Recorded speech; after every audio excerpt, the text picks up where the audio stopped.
పెళ్ళైనా పండగైనా వేడుక ఏదైనా పట్టుచీరల ప్రత్యేక వేదిక వారాహి సిల్క్స్.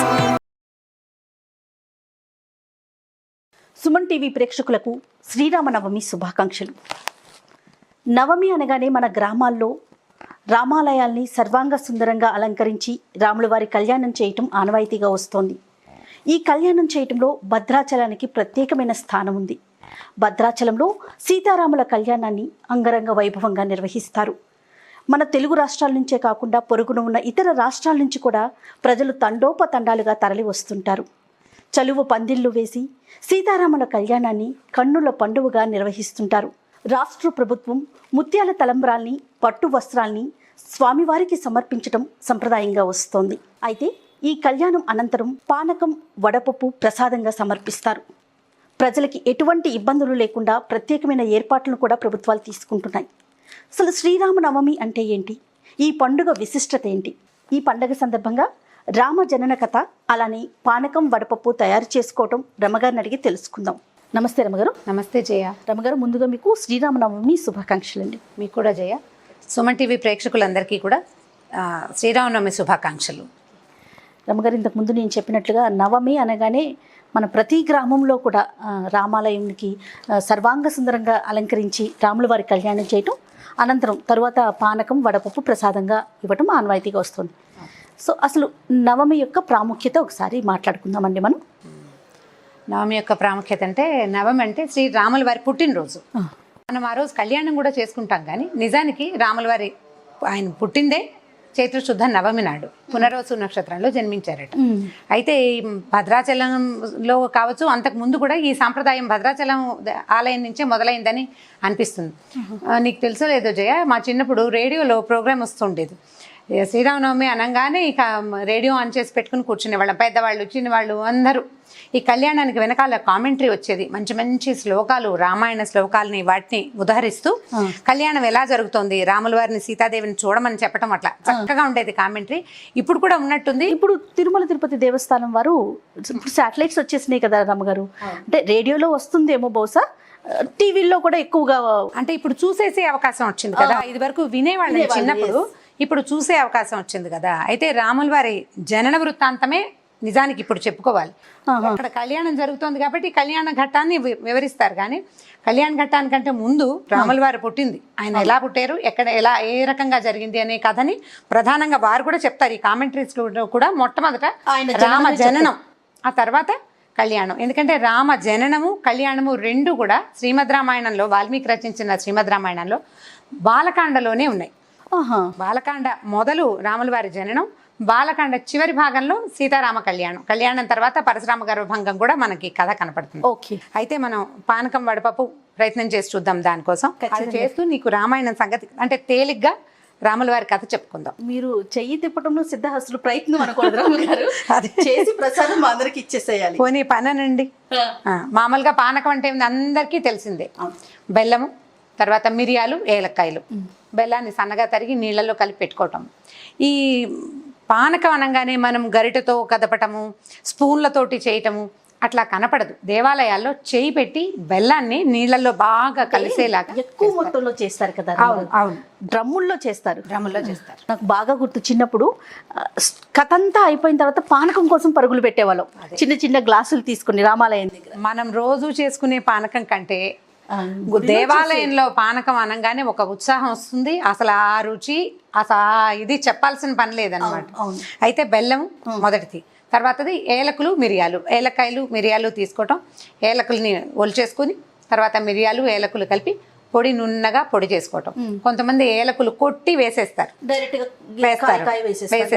కొట్టి వేసేస్తారు. అది నలక్కపోయినా పర్వాలేదు, లోపల ఉన్న గింజ నలిగిపోతుంది కదా అని నేను అనుకుంటాను. జయ, మనకి ఒక్కొక్క గ్లాసులో పానకం ఇచ్చారు గుళ్ళో, అందులో ఒక ఏలకాయ ఇచ్చింది అనుకోండి, అది నమిలి మింగుతామా మనం? ఊయాలి కదా కదా, ఉమ్మేస్తాం. ప్రసాదాన్ని ఊసేస్తే ఎలాగా? అందుకని ఏలకాయ ఒలిచి మిరియాలని, ఏలకాయలని నున్నగా మెత్తటి పొడిగా కొట్టుకోవటం, అది ముందు నీళ్ళల్లో కలుపుకోవటం. ఇదిగో చూడండి, ఏలకులు ముందుగా ప్రిపేర్ చేసిందే పదార్థం ఉంది మన దగ్గర.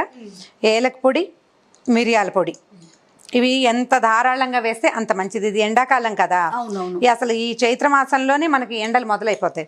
ఈ ఏలకులు మిరియాలు ధారాళంగా వేసుకుని బెల్లం పానకం కనుక తాగితే చాలా బలమని, దాహం తీరుతుందని చెప్తారు. అసలు మరి అందుకే మొదలు పెట్టారేమో కూడా ఈ పానకం.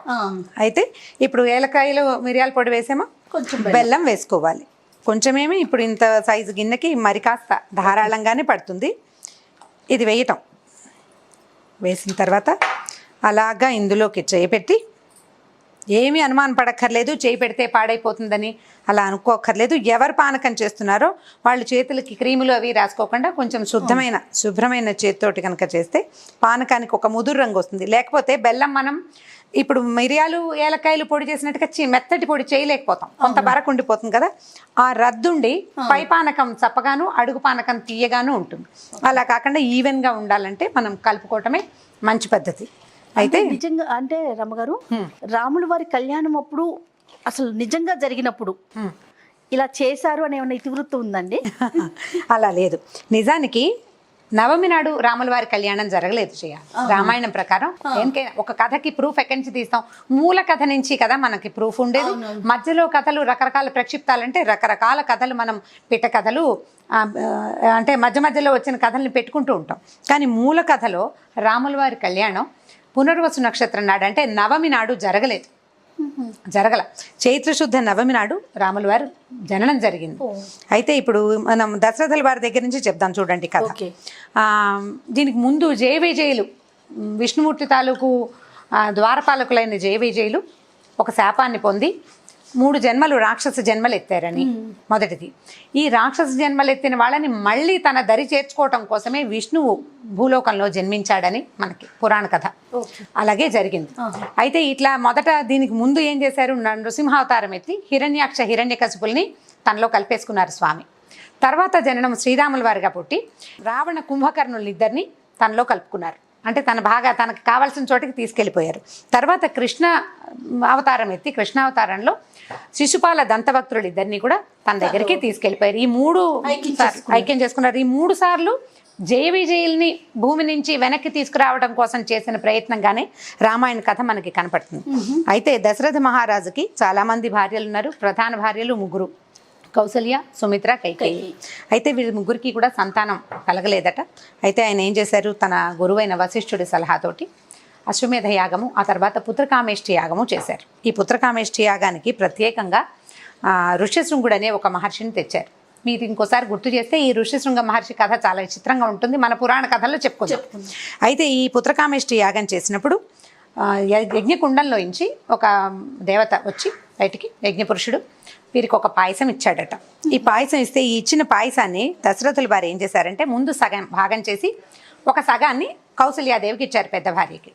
తర్వాత రెండో సగం, ఇంకో సగం ఉంది కదా, దాన్ని 2 భాగాలు చేసి దాన్ని సగం చేసి సుమిత్రకి ఇచ్చారు. ఇంకో భాగం మిగిలింది కదా, దాన్ని 2 భాగాలు చేసి ఒక భాగాన్ని కైకేయికి ఇచ్చి 4వ వంతు మిగిలిపోయిన భాగాన్ని కొంచెం ఆలోచించి మళ్ళీ సుమిత్రాదేవికే ఇచ్చారట. అట్లా సగభాగాన్ని తీసుకున్నటువంటి కౌసల్యాదేవికి ఒక కుమారుడు. ఆయన పునర్వసు నక్షత్రంలో చైత్రశుద్ధ నవమి నాడు పునర్వసు నక్షత్రంలో జన్మించారు శ్రీరాముడు.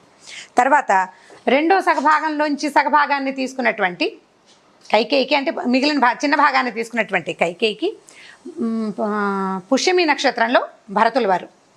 తర్వాత ఈ మొదట ఒక చిన్న భాగాన్ని, చివరికి ఒక చిన్న భాగాన్ని తీసుకున్నటువంటి సుమిత్రాదేవికి మాత్రం కవలలు లక్ష్మణుడు మరియు శత్రుఘ్నుడు ఆశ్లేష నక్షత్రంలోనూ జన్మించారు. 4 అబ్బాయిలు. 2 భాగాలు తీసుకున్న వారికి ఇద్దరు సంతానం కలిగారు. అయితే వీళ్ళు కొంచెం పెరిగి పెద్ద అయిన తర్వాత విశ్వామిత్ర మహర్షి, అంటే రాజకుమారులు కదా, రకరకాల విద్యలు అవి నేర్చుకున్నారు. సంతానం అంటే అపరిమితమైన ప్రీతి లేక కలగటము. మళ్ళీ ఈ 4గురిలోనూ శ్రీరాముడు అంటే ఆయనకి చాలా ప్రీతి. తండ్రికి అమిత ప్రీతి, తల్లులకి కూడా 3 తల్లులకి అమిత ప్రీతిగా ఉండేవారట. అయితే తర్వాత ఏమైంది, పిల్లలకి కొంచెం 13-14 సంవత్సరాలు వచ్చాక విశ్వామిత్రుడు మహర్షి ఇక్కడికి వచ్చి, నేను ఒక యాగం చేసుకుంటున్నాను, నాకు సహాయం కోసం, అంటే ఈ రాక్షసులు యాగాన్ని పాడు చేస్తున్నారు, వాళ్ళని సంహరించడానికి ఈ కుమారుల్ని పంపించమని అడిగారట. అడిగితే దశరథుడు పుత్రమ వ్యామోహంతో పిల్లవాడిని పంపడానికి పడకపోయేసరికల్లా విశ్వామిత్రుడు శపిస్తాడన్న ఆలోచనతోటి వశిష్ఠుల వారు ఏం చేశాడంటే, ఇది పిల్లవాడిని నీ నుంచి తీసుకెళ్ళటం కాదు, ఇతనికి ఇంకా అస్త్రశస్త్ర విద్యలు మరికాసిని వస్తాయి, విశ్వామిత్రుడు సామాన్యుడు కాదు, అతనితో పిల్లల్ని పంపించు, ఈ వ్యామోహాన్ని తగ్గించుకోమని దశరథుడికి బోధించి తన పెద్ద కుమారుడైన రాముణ్ణి తనతో తమ్ముడైనటువంటి లక్ష్మణుణ్ణి ఇద్దరిని కలిపి పంపించారు. అయితే ఈ దారిలో వెళ్ళేటప్పుడు బోలెడన్ని కథలు చెప్పారట విశ్వామిత్రుడు ఈ రాముడికి లక్ష్మణుడికి. మార్గాయాసం తెలియకుండా కథలు చెప్పుకోవటం ఒకటి మనకుంది కదా. అయితే ఈ వెళ్ళేటప్పుడు ఏం చేశారు, బల అతి బల అని 2 మంత్రాలు ఉపదేశం చేశారని, దానివల్ల వీళ్ళకి ఆకలి దప్పులు లేవు, మార్గాయాసం తెలీదు, బలంగా ఉంటారని ఆ 2 మంత్రాలు ఉపదేశం చేశారు. ఆ తర్వాత రకరకాల శస్త్రాలు అస్త్రాలని రాముల వారికి ప్రత్యేకంగా విశ్వామిత్రుడే ఉపదేశించాడని చెప్తారు. అయితే వీళ్ళు ఏం చేశారు, ఈ మధ్యలో తాటక సంహారం చేశారు, తాటకనే ఒక రాక్షసుని సంహరించారు. ఇంకా కొంచెం ముందుకెళ్ళాక ఈ విశ్వామిత్ర ఆశ్రమానికి చేరిపోయారు. ఈ ఆశ్రమానికి, యజ్ఞం చేస్తున్న ఆశ్రమానికి ఏంటంటే చాలామంది రాక్షసుల నుంచి భయం ఉండేదట. ఈ రాక్షసుల్లో అప్పుడు ప్రముఖులు ఎవరంటే మారీచుడు మరియు సుబాహుడు. వీళ్ళల్లో మారీచుడు రాముడు సంహరించిన తాటక తాలూకు కొడుకు. ఈ సుబాహుడితో కలిసి అతను యజ్ఞం ధ్వంసం చేయటమే అతని ఉద్దేశం అనమాట. అయితే అప్పుడు రాముడు ఏం చేశాడంటే, ఈ రాముడు లక్ష్మణుడు ఇద్దరు కలిసి యజ్ఞానికి కాపలా కాసి ఆ కాపలా టైంలోనే ఈ మారీచు సుబాహులు రక్తం గుమ్మరించేవారట యజ్ఞకుండల్లో. వాళ్ళని మానవాస్త్రంతో ఒకరిని సంహరించారు, సుబాహుడిని సంహరించారు. వాయవ్యాస్త్రంతో మన ఈ మారీచుణ్ణి 100 ఆమడల దూరంలో సముద్ర తీరంలో పడిపోయేలాగా కొట్టారు. తర్వాత మిగిలిన రాక్షసులందరినీ సంహరించారు. అస్త్రాలు అటు ఇటుగా ఉన్న ఈ జరిగిన కథ ఇదే. అయితే ఈ మారీచుడు తప్పించుకున్నాడు. ఆ రోజు తప్పించుకున్న మారీచుడు మళ్ళీ సీతారాములు అడవికి వెళ్ళినప్పుడు సీతాదేవిని రాముల వారి నుంచి సెపరేట్ చేయడానికి రావణాసురుడు పన్నిన మాయోపాయంలో భాగస్వామిగా ఉన్నాడు. అతనే బంగారు జింకగా మారాడు. ఆ బంగారు లేడీ అవతారం వేషం వేసింది ఎవరంటే ఇప్పుడు తప్పించుకున్న మారీచుడే. అయితే ఈ తర్వాత ఏమైంది, ఈ కథ యజ్ఞం పూర్తయిపోయింది. అప్పుడు ఈ విశ్వామిత్రుడు ఏం చెప్పాడంటే, మిథిలా నగరంలో ఉన్న రాజు జనక మహారాజు ఒక పెద్ద యజ్ఞం చేస్తున్నారు. అయితే ఈ యజ్ఞం చాలా అద్భుతమైన యజ్ఞం, అది చూద్దాము. ఆయన దగ్గర ఒక ధనుస్సు ఉంది, చాలా పెద్దది, చాలా గొప్పది. ఆ ధనుస్సును చూద్దు కానీ నువ్వు అని చెప్పి ఈ రాముణ్ణి లక్ష్మణుణ్ణి ఇద్దరిని మిథిలా నగరానికి తీసుకెళ్ళాడట. అయితే ఈ నగరానికి వెళ్ళినప్పుడు యజ్ఞశాలలో జనక మహారాజు ఉన్నాడు. జనక మహారాజు ఉంటే వీళ్ళు ఏం చేశారు, జనకుడి దగ్గరికి వెళ్ళారు. వెళ్ళి ఇది చూడాలని అనుకుంటున్నామంటే అప్పుడు ఏం చేశాడంటే ఆయన మరుసటి రోజున ఆ కార్ముకాన్ని తెప్పించాడు. ఈ కార్ముకం ఏంటంటే శివధనుస్సు. మనం శివధనుస్సు అని చెప్తాం కదా, దాని పేరు పినాకమట. పినాకం. అందుకనే శివుడిని పినాకపాణి అంటారు. పినాకపాణి అంటే శివుడు. ఆ పినాకాన్ని ధరించి ఆయన చాలా గొప్ప యుద్ధాలు అవి చేశాడు. అయితే ఆయన ఏం చేశారట, ఒక దశలో ఈ పినాకాన్ని తన ధనస్సుని మన జనకుడు తాలూకు ముందు తరాలకు చెందిన దేవరాతుడి దగ్గర అట్టపెట్టారు. అట్టపెడితే ఆ అట్టపెట్టిన ధనుసు ఏముంది, వంశపారంపర్యంగా జనకుడి దగ్గరికి చేరిందనమాట. చేరితే ఈ ధనుసుని తెప్పిస్తున్నప్పుడు జనకుడు ఏం చెప్పాడంటే, అయ్యా ఈ ధనుసుని ఎక్కుపెట్టడానికి చాలామంది రాజులు ప్రయత్నం చేశారు, ఎవరి వల్ల కాలేదు. ఈ ధనుసు ఇంత గొప్పది కాబట్టి నాకు అయోనిజగా ఒక పాప దొరికింది, ఒక అమ్మాయి నాగేటు చాలులో దొరికింది. నేను యజ్ఞం చేస్తుంటే నాగలు దున్నుతుండగా నాగేటు చాలుడు అనే అమ్మాయి దొరికింది. ఆమెకు నేను సీత అని పేరు పెట్టుకున్నాను. అయితే ఆమెని వీర్యశుల్కగా, అంటే ఎవరైతే ఈ ధనస్సుని ఎక్కుపెడతాడో అతనికి కన్యాదానం చేయాలని నేను నిశ్చయించుకున్నాను. ఈ ముందు ప్రయత్నం చేసిన రాజులందరూ నేను వాళ్ళని ఏదో మోసం చేశాను అనుకుని నా మీద యుద్ధానికి వచ్చారు. దేవతల సహాయంతో నేను వాళ్ళని జయించాను, అంటే వాళ్ళని జయించాను.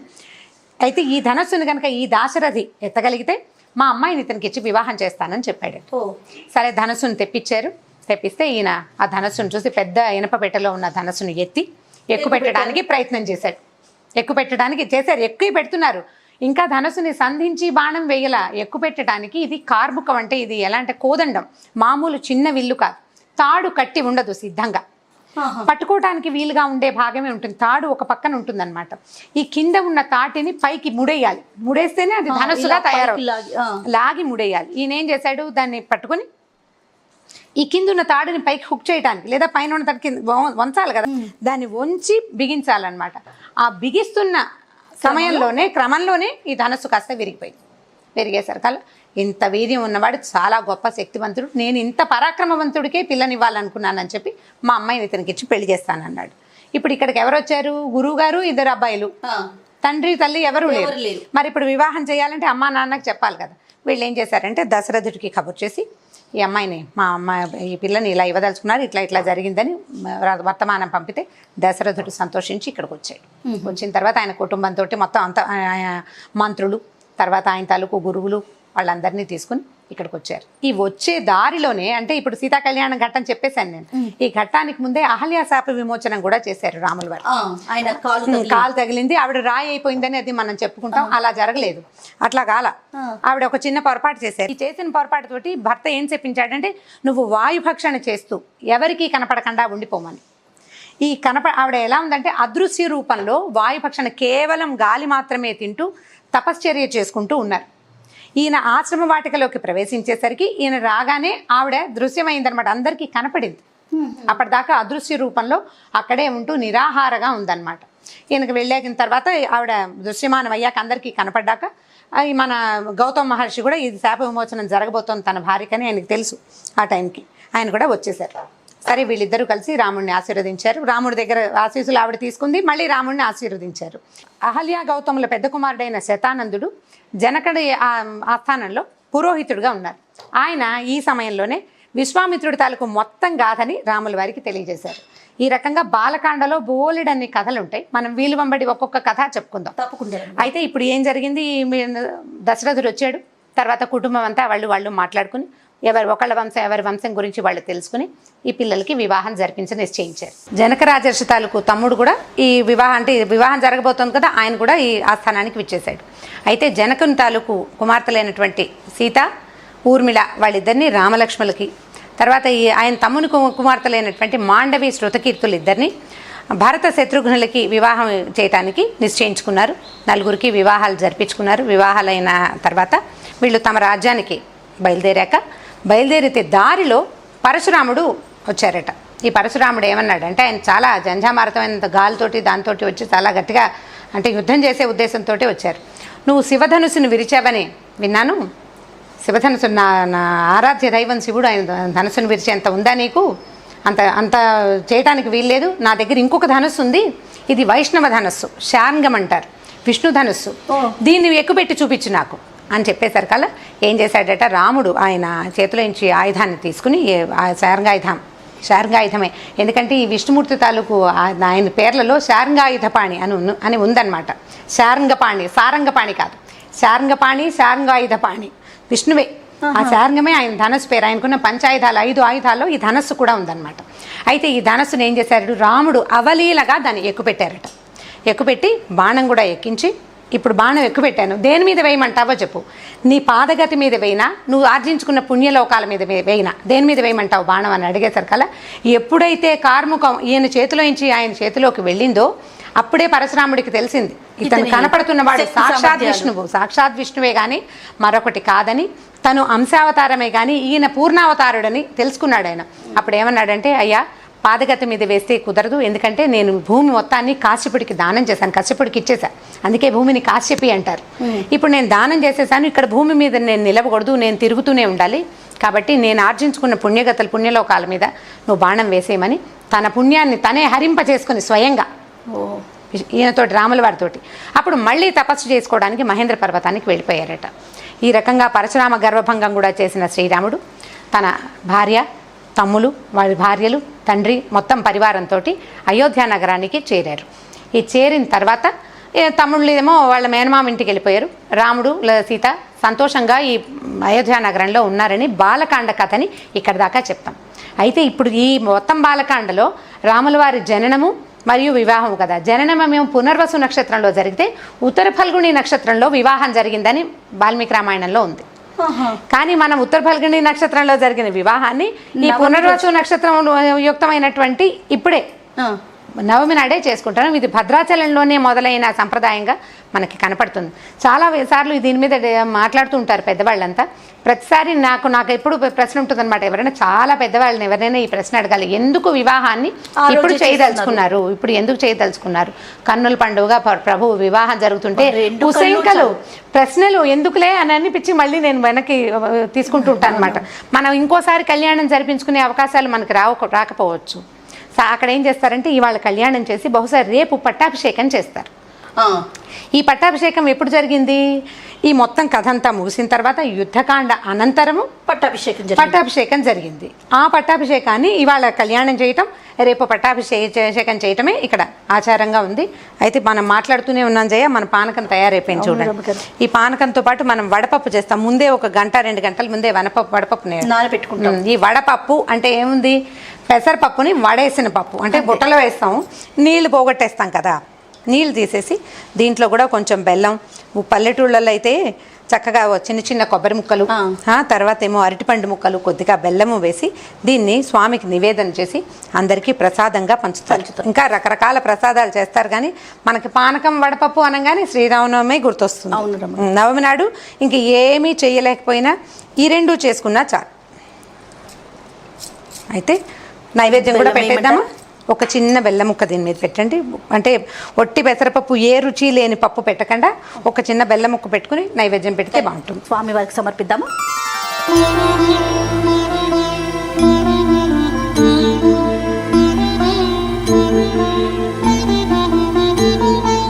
సుగ్రీవమిత్రం పరమం పవిత్రం సీతాకళత్రం నవమేఘగాత్రం కారుణ్యపాత్రం శతపత్రనేత్రం శ్రీరామచంద్రం సతతం నమామి.